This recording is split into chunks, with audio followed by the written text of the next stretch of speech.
Allah garin nan ni ranar nan ma ta ishe zafi kawai ake yau. Dai ku bari nan fa na je unguwar can fa.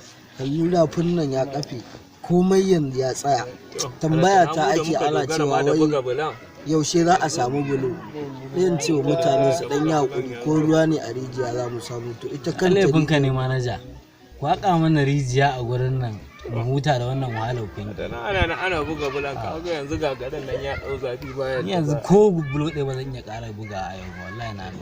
Wai in tambaye ka wancan gan shi ba yi wa kowa magana ne. To na ga da abokinka ne. Hakan yake. Shi gaba ɗin yazo kana ganin muna zaune a gurin nan fa yazo ya same ko sallama bai mana. Haka yake. Wallahi ni kuma suna sa shi a yi magana. Kai rabu da shi. Ai yanzu kaf cikin su babu wanda zan sake magana a cikin su. Ko da a ce a cikin su wani shine suna ba zan sake magana.